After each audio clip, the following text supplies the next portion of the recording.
거룩한 부담, 사랑의 완성이라는 제목으로 말씀을 드리겠습니다. 먼저 파워포인트를 준비했는데요. 아마 첫 번째 슬라이드를 보시죠. 아마 이 슬라이드를 보면 생각나시는 분들도 있을 겁니다. 1992년 바셀로나 그 올림픽에서 400m 육상 경기 준결승전이 펼쳐질 상황입니다. 그때 영국의 선수였던 저기 사진에 있는 데릭 레드먼드는 강력한 우승 후보자였습니다. 그런데 경기 도중 갑자기 햄스트링 그 근육이 파열되는 부상을 입으면서 트랙 위에 쓰러졌죠. 고통 속에 눈물을 흘리던 그가 포기하지 않고 일어나서 다시 결승선을 향해 걷기 시작했는데 바로 그때 관중석에 있던 한 남자가 보안 요원들을 제끼고 트랙으로 뛰어나왔습니다. 아버지였습니다. 데릭 레드먼드의 아버지 짐 레드먼드가 아들을 감싸 안으면서 이렇게 말했습니다. Let's finish this together. 우리가 함께 이 경기를 끝내자. 아들은 아버지 어깨에 기대어 고통스러운 걸음을 옮겨놨고 그 다음 슬라이드에 보시면 결국 결승선을 통과하게 됩니다. 그때 이 광경이 전 세계에 방영이 되면서 참으로 놀라운 감동을 일으켰고 많은 사람들이 그 감동의 도가니로 들어가게 되었죠. 사랑하는 우리 필그림 성도 여러분, 우리가 걷는 이 순교의 여정은 결코 혼자 가는 것이 아닙니다. 우리가 함께 이 길을 가는 중에 우리 옆사람, 우리 사랑하는 형제, 자매, 옆사람의 삶의 무게가 어떤 사람들에게는 짐처럼 느껴질 수가 있죠. 그러나 사랑 안에서 바라보는 사람들에게는 그것이 내가 마땅히 함께 지고 가야 할 거룩한 부담이 됩니다.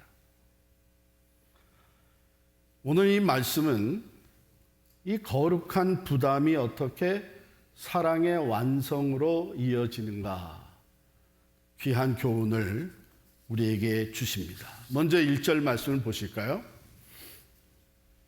형제들아, 사람이 만일 무슨 범죄한 일이 드러나거든 신령한 너희는 온유한 심령으로 그러한 자를 바로잡고 너 자신을 살펴보아 너도 시험을 받을까 두려워하라.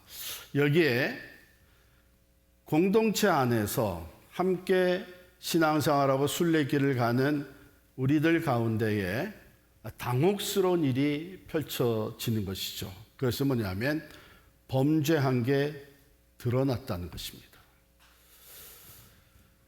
그런데 여기 드러나다 하는 이 단어는요, 어떤 범죄를 얘기하는 건가 하면 의도적인, 그래서 계획하고 범한 그 죄를 얘기하는 것이 아니에요.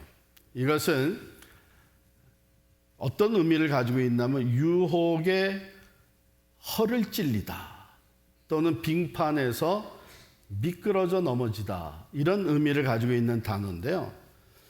사실 우리가 척박한 이민 생활을 하면서 때로 우리가 내 감정을 잘 조절하지 못해서 다른 사람에게 상처를 주기도 하고 갑작스럽게 당한 상대방은 마음에 큰 아픔을 겪게 되기도 합니다. 그런가 하면 순간적인 그 유혹에 빠지는 이런 일들도 우리에게 적지 않게 일어나고요. 또 내가 정말 깊이 생각하지 아니하고 그저 눈앞의 이익만 보고 불의한 일에 동참하는 이런 실족하는 일도 일어납니다. 바로 그런 것을 얘기하죠. 바로 이러한 때에 우리가 어떻게 하냐? 이렇게 얘기합니다. 신령한 너희는 온유한 심령으로 그러한 자를 바로잡고, 이렇게 돼 있어요. 신령한 너희. 여러분, 신령한 너희라고 하는 것은 어떤 신비한 은사와 능력을 가진 사람, 그걸 얘기하는 것이 아닙니다. 오히려 이것은 무슨 의미냐? 여기에 신령한 사람은 상대방의, 형제의 아픔을 공유하면서 그 형제의 짐을 함께 나눠지고자 하는 성숙한 영적 상태, 그거를 얘기하는 거예요. 그리고 그런 온유한 심령으로 바로잡으라 그랬는데, 여기 바로잡다고 하는 것을 하는 단어는 그 당시에 이게 뼈가 어긋나게 되면 의사가 그 뼈를 이렇게 몸을 만지면서 딱 맞춰서 바로 맞아 들어가게 만드는, 치료하는, 그것을 얘기하는 단어입니다. 어긋난 뼈를 제자리에 맞추다. 여러분, 의사가 그 뼈를 맞출 때 아주 정교하고 부드러운 손길로 잘 만져서 마사지하면서 탁 맞춰 들어가죠. 이것은 뭐냐 하면요, 죄를 범한 자, 그래서 그 죄가 드러난 자, 그 죄인은 파괴하지 말고 그 죄의 길에서 돌아설 수 있도록, 그 죄의 결과로 인한 그 무거운 짐을 같이 나눠지면서 바른 길로 회복되어질 수 있도록 잡아주라, 그런 뜻이에요. 그러니까 여기 온유하다는 것은 절제되어 있는 사랑의 힘을 얘기합니다.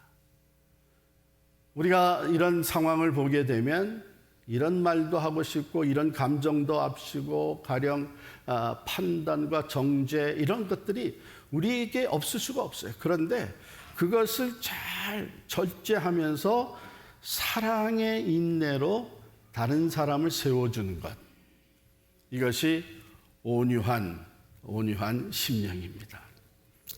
아주 제가 이렇게 이런 예를 들면 금방 이해가 갈 겁니다. 한 사람이 이제 구덩이에 빠져서 허우적된단 말이에요. 그러면 이 바리새인 같은 사람은 그걸 내려다보면서 뭐라고 얘기하나 하면, 거 봐, 내가 조심하라고 그랬잖아. 율법주의자인 사람은 어떻게 얘기하나 하면은, 이거 다 내 죄 때문이야. 정죄하는 것이죠. 진정 동력자, 사랑으로 바로 잡아주는 사람은 구덩이에 밧줄만 던져주는 것이 아니라 밧줄을 던져주고 그 다음에 구덩이에 뛰어 들어갑니다. 자기도 직접 구덩이에 들어간. 그러면 허우적대던 사람이 당황해서, 아니 당신까지 여기 들어오면 어떡하려고 그러냐? 그러면 나는 여기서 나갈 수 있는 길을 아니까 우리 합치하면 나갈 수 있어. 자, 이제 내 어깨를 딛고 올라서서 밧줄을 잡아. 이게 온유함으로 바로 잡는 사람의 모습이에요. 판단하거나 교훈하는 것으로 끝나지 않고 한 걸음 더 나아가서 정죄하지 아니하고 죄에서부터 돌이키고 죄로 인해 생겨난 그 무거운 짐을 함께 나누어지면서 그 사람이 회복되게 만들어주는 거예요. 우리 한번 생각해 봤으면 좋겠어요. 우리는 다 신령하고 더욱 경건한 신앙생활을 힘쓰는 사람들인데, 여러분의 신령함은 누군가를 베어내는 날카로운 칼입니까? 아니면 어긋난 뼈를 부드러운 손으로 다시 맞춰주는 의사의 손입니까? 우리 몸된 그리스도의 교회의 지체의 허물을 보았을 때에 정죄의 칼을 휘두르는 대신 그 무거운 짐 아래 어깨를 집어넣어서 세워주는, 함께 짐을 나눠지는 이 온유한 치유자가 되시기를 간절히 축원합니다. 그런데 이렇게 나아갈 때에 조심해야 되는 게 있습니다. 2절 말씀 우리 한번 다시 읽고요. 2절 말씀 같이 읽습니다. 너희가 짐을 서로 지라 그리하여 그리스도의 법을 성취하라. 이 거룩한 부담감을 가지고 그 짐을 나눠지며 그리스도의 사랑을 성취해 서로 사랑하라고 하는 이 세 계명을 성취해 나갈 때에 조심해야 될 거 있어요. 그래서 3절 말씀인데 만일 누가 아무것도 되지 못하고 된 줄로 생각하면 스스로 속임이라. 이건 무슨 말씀이냐? 영적 우월감을 갖지 말라는 거예요. 나는 너보다 신앙이 좋기 때문에, 나는 이런 실수를 하지 않기 때문에, 나는 벌써 온전한 삶을 살고 있기 때문에 내가 너에게 이런 도움을 준다. 이런 생각을 갖지 말라는 것입니다. 이 거룩한 부담에서 나오는 사랑의 실천, 여기 토대는 뭐냐면 겸손이에요. 겸손이에요. 우리가 다른 사람의 짐을 함께 나누어지는 이것은 내가 강해서가 절대로 아닙니다. 오히려 겸손하게 나 또한 이러한 실족을 할 수가 있고, 아니 사실 과거에 나도 이러한 잘못을 저지른 적이 있다. 여러분, 우리 중에 완전한 사람이 누가 있어요? 그것을 겸손히 인정하면서 다른 사람에게 손을 내미는 겁니다. 이것은 유명한 영성학자 헨리 나우엔이 쓴 책 제목과 같이 Wounded Healer, 상처 입은 치유자가 되라는 것입니다.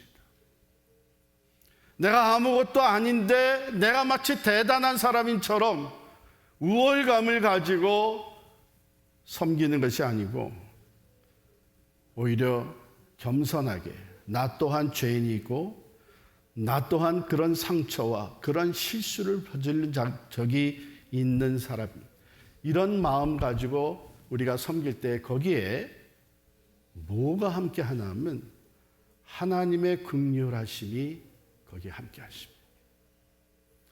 교만이나 우월감으로 할 때는요, 하나님의 긍휼하심이 역사하지 않습니다.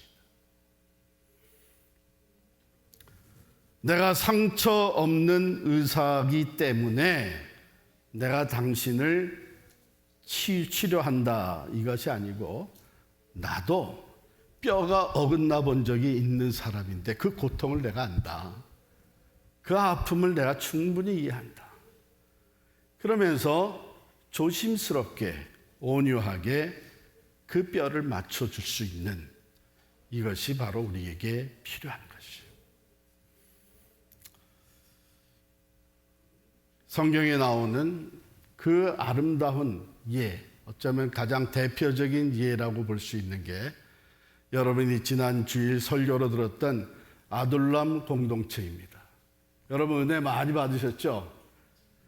저도 볼티모어에 내려가서 주일까지 집회를 다 마치고 그리고 올라오면서 그 설교를 차 안에서 들었어요. 얼마나 은혜가 됐는지 몰라요. 그렇습니다. 다윗에게 모여들었던 400명, 그들은 환난을 당하고 빚을 지고 마음이 원통한 자들이었어요. 세상 기준으로 보게 되면 그 무거운 짐에 찌들려 있는 사람이고 실패하고 미끄러진 사람들입니다. 다윗은 자기 목숨 하나 부지하기가 힘든, 다윗도 도망자였어요. 그런데 다윗이 그들을 끌어안습니다. 그들의 아픔을 거룩한 부담으로 그들을 끌어안습니다. 그리고 그 어두운 아둘람 동굴에서 서로를 이해하기 시작을 하고 서로를 세워주기 시작을 하고 그 냄새나고 무거운 짐 아래 어깨와 어깨를 맞대기 시작을 한 것이 바로 아둘람 공동체입니다. 그 결과 어떻게 돼 있어요? 무거운 세상의 짐에 찌들려 있던 저들이 훗날 다윗이 왕국을 세우는 데에 강력한 용사들이 됩니다. 사랑으로 짐을 나눠지게 되면 실족했던 자들, 무거운 짐에 눌려있던 자들이 다시 일어나 세상을 변화시키는 그리스도의 군사가 될 수 있는 줄을 믿습니다. 하나님이 사용했던 사람들이 다 그런 과정을 지난 사람들이에요. 아브라함이 그렇고 모세가 그렇습니다. 다윗도 그랬고. 사랑하는 성도 여러분, 우리가 형제의 무거운 짐, 죄의 짐, 그 실족하고 실수하고 그래서 그 짐을 지고 있는 형제 자매를 볼 때에 거룩한 부담, 하나님이 나로 이것을 알게 한 것은 이 짐을 함께 지라고 하는 것이다. 이 거룩한 부담감을 가지고 온유한 심령으로 나눠지고 세워줄 때에 거기에 하나님의 긍휼하심과 회복하게 하시는 성령의 역사가 함께할 줄을 믿습니다.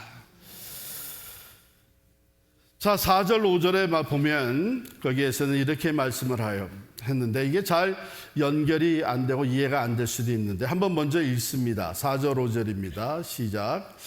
각각 자기의 일을 살피라. 그리하면 자랑할 것이 자기에게는 있어도 남에게는 있지 아니하리니 각각 자기의 짐을 질 것이라. 이건 무슨 말이냐? 4절에 각각 자기의 일을 살피라. 그리하면 자랑할 것이 자기에게는 있어도 남에게는 있지 아니하리니. 이 말씀을 우리가 잘 이해해야 됩니다. 여기서 주시는 교훈은 바로 이런 거예요. 수평적인 비교는 멈추고 이제 수직적인 성실함으로 나아가라는 겁니다. 이 수평적인 비교라는 뭐예요? 내가 다른 사람보다 더 거룩하고 경건하다. 내가 더 영적인 힘을 가지고 있다. 다른 사람보다 내가 더 성숙하고 앞서간다. 이런 것은 이제 수평적인 비교예요. 거기에서 자랑할 것을 찾지 말라는 거예요. 그것을 자랑거리로 삼지 말라는 거예요. 그것이 기쁨이 되어서는 안 된다는 거예요. 그게 아니라 오히려 수직적인 관계, 하나님께서 내게 맡겨주신 일에 대해서 내가 얼마나 충실한가, 그거를 살피라는 거예요.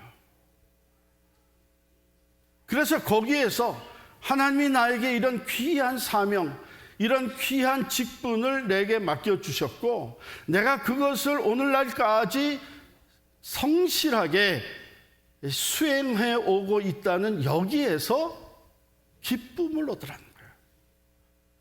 여기에서 진정한 만족을 가지라는 겁니다. 우리는 종종 다른 사람하고 비교하면서 기쁨과 만족을 누리게 되는데 그것은 하나님이 기뻐하시는 것이 아니에요. 내게 주어진 직분과 사명을 내가 오늘날까지 이렇게 성실하게 감당할 수 있게 된 것이 얼마나 감사하냐, 이게 얼마나 기쁘냐, 여기에서 자랑할 것을 찾으라는 거예요. 그래서 우리의 시선을 위로 향하라는 것이죠.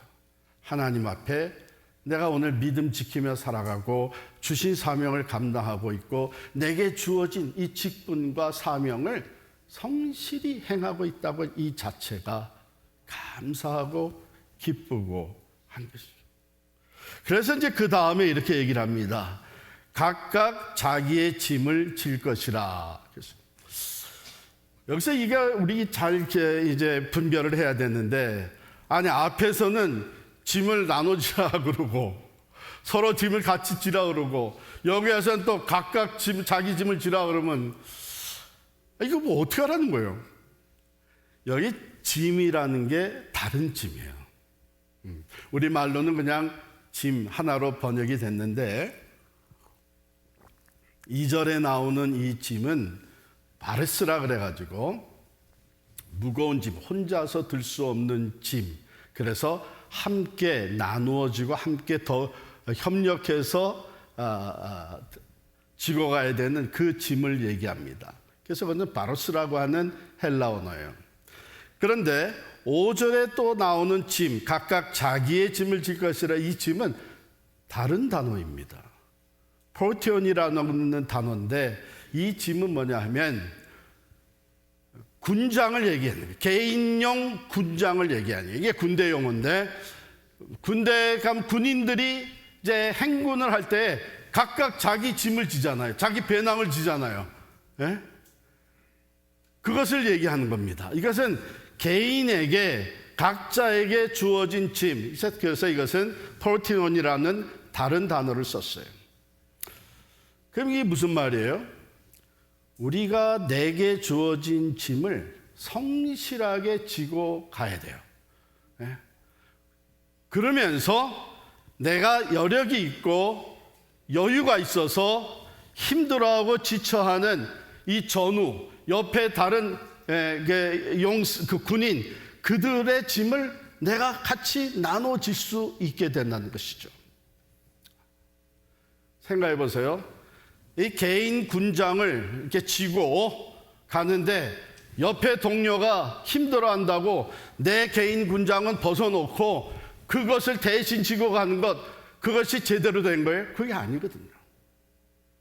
내 개인 군장은 내가 성실하게 계속 지고 가면서 힘들어하는 형제, 이웃의 그 짐을 같이 져주는 것, 이것을 얘기합니다. 여러분, 만약 그렇지 않게 되면 내게 주어진 사명과 직분은 내가 제대로 감당하지 않으면서 그 개인 군장, 그 짐은 성실히 지지 않으면서 여기저기 다니면서 다른 사람의 짐을 대신 져주겠다 이러면 우리가 뭐라 그래요? 너나 잘해. 네가 무슨 자격이 있다고 와서 도와주겠다는 거야. 이렇게 돼버리는 거예요. 이 하나님 말씀이 얼마나 지혜로운 말씀인지 몰라요. 우리가 형제의 짐을 함께 지면서 그를 회복시켜 주기 위해서는 하나님의 말씀대로 먼저 내게 주어진 사명과 직분을 내가 성실하게 감당을 해야 돼. 그때의 하나님의 의와 하나님의 긍휼하심이 우리 가운데 이루어지게 되는 거예요. 여러분, 우리 하행일에서 보셨듯이 네이버 플러스가 이전을 했습니다. 같은 펠팍인데 새로운 사무실로 이전을 했어요. 아마 우리 이 자리에 있는 분들 중에는 네이버 플러스 그게 뭔데 하시는 분들도 계실 텐데, 우리 교회가 시작부터 이웃을 섬기자 하는 목적으로 교회가 셋방살이하고 있는 중에 필그림 사역 센터라고 시작을 했어요. 솔직히 말씀드리면 그 당시에는 우리가 셋방살이었고 사무실도 없고 그래서 우리 교회의 일 중심으로 사역을 하는 센터였어요. 필그림 사역센터. 그런데 하나님이 우리에게 은혜를 주시고 성장시키면서 우리가 본래 정신대로 나가자 해서 팰리세이드 파크에 사무실을 얻고 거기에 필그림 하우스라고 이렇게 시작을 했어요. 전환이 됐죠? 발전이 됐죠? 그런데 우리가 진정 지역사회를 섬기는 일을 다른 사람들과 다른 교회들과 함께 하려면 이 필그림자를 빼야 되겠다 해서 그 이름이 다시 바뀌었는데 네이버 플러스라는 이름. 네이버 플러스는 어떤 의미를 담고 있느냐 하면 플러스, 십자가의 형이죠. 그러면서 플러스입니다. 그리스도의 사랑으로 이웃을 복되게 하는 뜻이에요. 사무실 이전을 했습니다. 저는 이번에 네이버 플러스가 이제 사무실을 이전하는 이 과정에 지나온 날들을 다 깊이 생각을 해봤죠. 하나님이 여기까지 인도하셨다. 정말 네이버 플러스는 재정이 충분하지 않은 가운데서도 이웃의 무거운 짐을 같이 지고 나왔습니다. 하행일에서도 보셨듯이 싱글 마음으로서 그 무거운 짐을 지고 가는 그들을 사랑으로 섬기면서 함께 짐을 나눠줍니다. 위로와 용기를 주고 있죠. 그런가 하면 독거노인들을 찾아가면서 섬기고 외로운 독거노인들에게 친구가 되어주고 사랑을 줘요. 또한 호스피스 사역, 이젠 병원도 다 포기한, 그냥 그대로 얼마 동안 살다가 세상을 떠나게 되는 호스피스 환자들을 찾아가서 그 짐을 함께 나눠줍니다. 하나님의 은혜가 함께 하시는 것을 계속 경험해 왔습니다.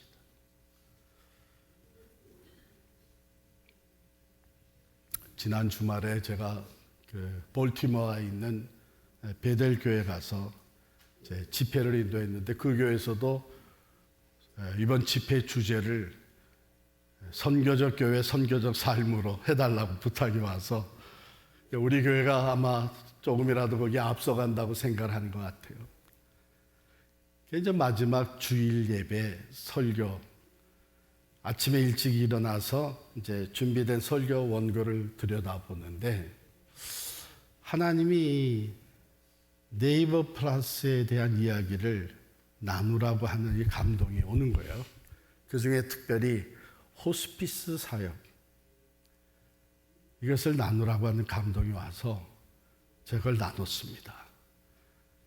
우리 네이버 플러스라고 하는데 참 선교적 삶을 살아가는 분들이 모여서 여러 가지 사역을 하는데, 그 중에 하나가 호스피스 사역입니다. 이제는 살 날이 얼마 남지 않은 분들에게 가서 사랑으로 친구가 되어주고 손 붙잡아주고, 그리고 예수를 아직 모르는 사람에게는 마지막 이 기회 예수의 복음을 전하고 천국으로 갈 수 있도록 이렇게 인도하는 귀한 사역입니다. 그래서 소개를 했어요.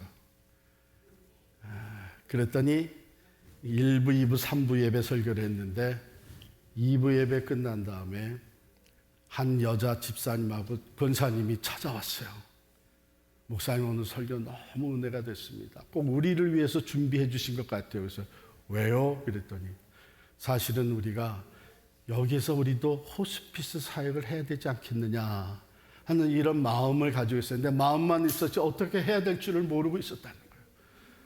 그래서 네이버 플러스랑 꼭 연결을 시켜 주십시오. 그럼 어려운 거 없잖아요, 그죠? 그러면서 이제 3부 예배 끝났는데 젊은 집사 부부가 찾아왔어요. 하면서 그 네이버 플러스의 호스피스 사역의 수혜자가 우리 가정입니다. 그런 거예요. 그래서 어떻게 해요? 알고 보니까 뉴저지에 살다가 이 아들 부부는 이제 메릴랜드로 이사를 내려가고, 아버님은 여기에 계셨던 거예요. 아버님이 이제 호스피스 환자가 되신 거예요. 자기들이 멀리서 제대로 찾아오지도 못하는데, 가만 얘기를 들어보니까 어떤 분들이 찾아와서 아버님과 같이 해주고 주물 마사지도 해주고 그러면서 이게 복음도 전해주시고 그랬다는 거예요. 그랬거든요. 그래서 사실은 그 지난 작년 10월쯤에 우리 호스피스 사역하시는 양 장로님이 전화가 왔어요. 한 분 또 병상 세례 드릴 수 하게 됐습니다. 준비가 됐습니다. 날짜를 잡아주세요. 그런 거예요. 날짜를 일주일 후로 잡아놨는데, 이분이 그 잡은 날짜 하루 전에 돌아가셨어요. 그런데 본인이, 그리고 옆에서 증인이 된 분들이, 그 아들 부부내도 그렇고 아버님이 분명히 예수를 영접하고 가셨습니다. 그런 거예요. 그러면서 그 아들이 하는 얘기가, 목사님, 사실은 우리 아버님의 구원을 위해서 오랫동안 기도하고 그저 기회 있는 대로 그 말씀을 전했는데 아버님이 도무지 마음문을 열지 않으셨다는 거예요. 그래서 솔직히 아들이지만 이미 포기했었습니다. 저렇게 계시다 가실 수밖에 없다. 그런데 호스피스 사회 가시는 분들이 찾아와서 그렇게 사랑으로 섬겨주고 복음을 전하고 기도해 주는데 우리 아버님이 마음을 여신 거예요. 아들인 나도 가족도 포기했는데 하나님은 포기하지 않으셨다.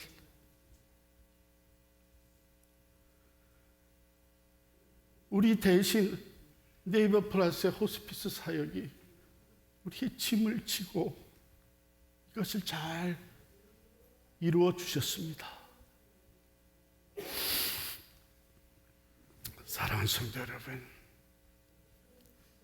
하나님이 우리를 먼저 부르시고 미셔널 라이프, 미셔널 철치로 나가게 하시는 것은 바로 이러한 하나님의 선교가 이루어지기를 원하시기 때문입니다. 우리가 이민 생활을 해오는 가운데 참으로 이민 삶이 척박한 광야 같고 정말 지난주에 설교 들으셨던 그 어두운 아둘람 굴 속인 것 같죠. 그런데 여러분 기억하세요. 하나님이 우리를 홀로 두지 않으셨습니다. 이런 사랑과 믿음의 신앙의 공동체로 함께 부르시고 우리가 함께 섬기게 하셨어요. 네이버 플러스에 가면 영어가 서툴러서 서류를 받았는데 메일로 받았는데 뭔지 몰라서 그걸 가지고 찾아오시는 분들 그 짐을 나누어 주고 있습니다. 통역해드리고 설명해드리고 그리고 정부에서 받을 수 있는 혜택이 있는데 받지 못하고 있는 분들 대신 신청을 해드립니다. 그런가 하면 여러 가지 일로 말미암아 상처 입고 낙심하고 실패 가운데 있는 자들이 와서 위로를 받고 상담을 받고 그리고 오히려 섬기는 자로 돌아서는 것을 또한 봅니다. 사랑하는 성도 여러분, 이것이 우리에게 주어지는 부담, 그냥 짐스러운 것이 아니라 거룩한 부담이 될 수 있기를 바랍니다. 그리고 이 거룩한 부담은 우리에게 주신 서로 사랑하라, 내가 너희를 사랑한 것 같이 너희도 서로 사랑하라고 하는 이 새 계명을 성취해 나가는 아름다운 삶이 되는 것입니다. 사랑하는 성도 여러분, 이런 공동체로 불러주신 하나님께 감사드리며 우리가 이웃의 무거운 짐을, 형제 자매의 그 어려운 짐을 함께 지고 그리스도의 법을 아름답게 성취하는 교회가 될 수 있기를 간절히 축원합니다.